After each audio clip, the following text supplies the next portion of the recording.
Hey everybody, welcome back to DM Dad & Co. This week we're going to be going over the second episode in our new mini-series going over different encounter builds and areas from the Hoard of the Dragon Queen 5th edition adventure. Last week we went over my take on the first encounter area that you and your players will come across in the greenest area, the first chapter of Hoard of the Dragon Queen. We made a little town section, town crossroads, where players first come into greenest. They're trying to figure out what's going on. Why is the town being attacked by a dragon? What is happening?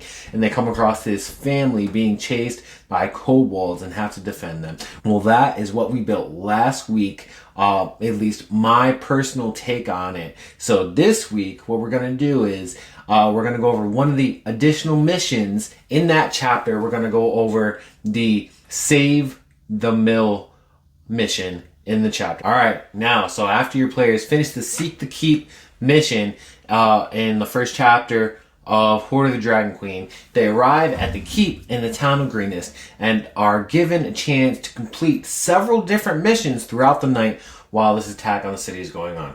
Now, I am going to be going over many of the builds for those missions, but tonight we're going to be starting with the Save the Mill version. Okay, so what we are building is the mill, and in the book it says that it's just 20 feet wide by 40 feet long with an exterior office attached to it. So I'm going to be doing it a little bit differently. I'm going to be making it slightly bigger. I am going to be making it 2 stories. There's going to be 2 floors. We're going to go over the bottom floor, bottom section first, and what I did there to help support the top section so that it doesn't come in on itself. And then I'm going to show you what I did for the top section. Now we are going to be using 4 different sets to make this build tonight. We're going to be using the WizKids WarLock tiles, Town and Village 1, Town and Village 2, Dungeon Tiles 1, and Dungeon Tiles 2 sets. Alright, so I will put links in the description below to all of those, and I will also put in the description exactly how many tiles of each kind that I used in this build. So let's just go ahead and get started.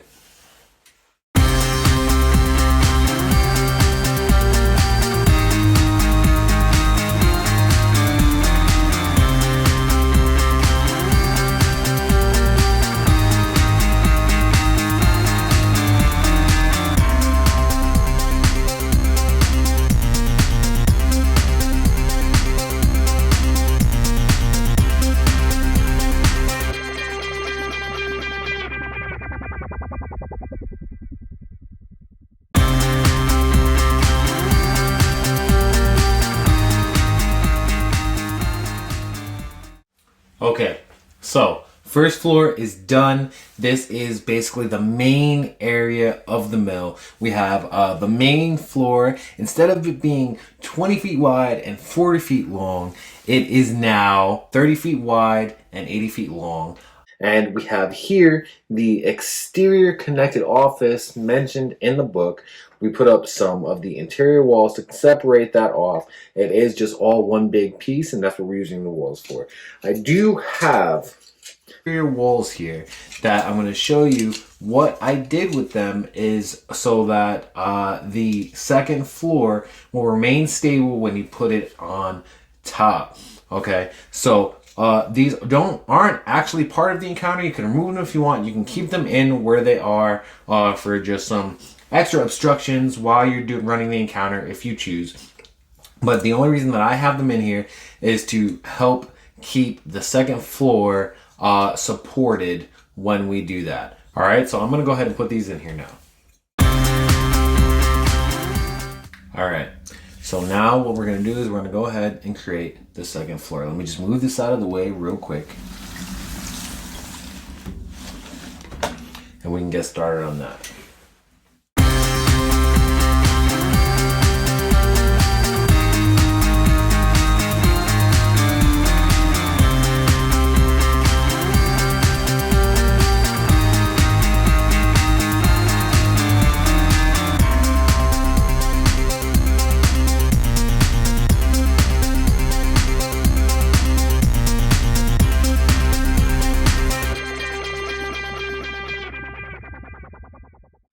Okay, so I took two of those full height cornerstone pillars from the Dungeon Tiles 2 set, and I used them here in the center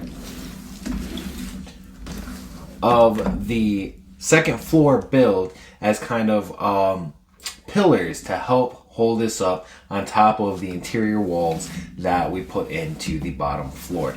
Now all I'm going to do now is I'm going to move the bottom section into view, and I'm going to set the top section on top of it so we can get a good look at what that looks like.